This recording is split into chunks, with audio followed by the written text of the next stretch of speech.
Hi అండి, అందరూ ఎలా ఉన్నారు? బాగున్నారా? నేను మీ Divya. Welcome back to our channel. Anganwadi పాలతో మనం ఇప్పుడు ఎంతో టేస్టీ అయినటువంటి పచ్చికోవా తయారు చేసుకుందాం రండి. ఇవి పిల్లలు తాగడానికి కూడా అంత టేస్ట్ అనిపివ్వండి, అందుకే నేను పచ్చికోవా అయితే చేస్తున్నా. ముందుగా దళసరిగా ఉన్నటువంటి ఒక గిన్నె తీసుకొని స్టవ్ ఆన్ చేసి పెట్టుకోండి.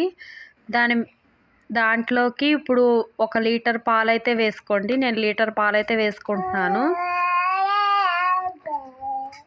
సరేనా? ఇవి ఎందుకు ఇట్లా చేస్తున్నారంటే టేస్ట్ అయితే అసలు కొంచెం కూడా టేస్ట్ బాగోవండి, అందుకే ఇట్లా చేసేస్తున్నా. ఇప్పుడు మీడియం ఫ్లేమ్లోనే మొత్తం అదేమంటారు సిమ్లోనే మీగడ కట్టకుండా మొత్తం ఇట్లా తిప్పుకుంటూ ఉండాలండి. సగం పాలన్నీ ఇట్లా ఆవిరైపోవాలి, అప్పుడైతేనే కోవా అనేది బాగా వస్తుంది. చూసారా, పాలు అనేవి సగం ఇట్లా అయిపోయినాయి. మీరు పక్క సైడ్కి కూడా తీసుకుని మీగడ అనేది తీసేయాలండి. అసలు మీగడ కట్టకూడదు, అట్లా తిప్పుతూనే ఉండాలి. మళ్ళీ హై ఫ్లేమ్లో పెట్టి తిప్పేదామంటే మీగడ కట్టేస్తుంది, మళ్ళీ అది కాక అంటుకుపోతుందండి. అందుకే స్లో పెట్టి మనం ఇట్లా పక్క సైడ్లు కూడా తీసుకోవాలి. ఇట్లా కంటిన్యూస్గా తిప్పుతూనే ఉండాలండి. మనం పాలు పెట్టేసి చూసారా ఇట్లా తిప్పుతూనే ఉండాలండి. ఇంకా పాలు అనేవి ఇంకా క్రీమీగా రావాలి. పక్క సైడ్లు కూడా ఇట్లా పక్కకి ఇట్లా రాసి తీసేయాలండి క్రీమ్ని మొత్తం. అంతేనండి, ఎంతో సింపుల్గా మనం పచ్చికోవాని ఇంట్లో రెడీ చేసుకోవచ్చు. అండ్ అట్లా ఇది చాలా స్వీట్స్లో కూడా యూస్ చేయొచ్చండి, అంత బాగుంటుంది. ఎంతో థిక్నెస్గా చేసుకోవచ్చు అనమాట స్వీట్స్ అన్నీ.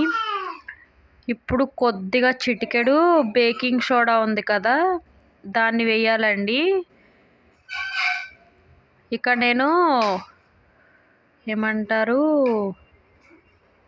1/4 టీ స్పూన్ అయితే వేస్తున్నానండి. అంత తక్కువ అయితే వేసుకోవాలి. ఇప్పుడు నురగగా వస్తుంది, ఇంకా క్రీమీగా అయిపోతుంది అనమాట. అంటే క్రీమీగా అయిపోయి బాగా వైట్ కలర్లో వస్తుంది బేకింగ్ సోడా వేయటం వలన,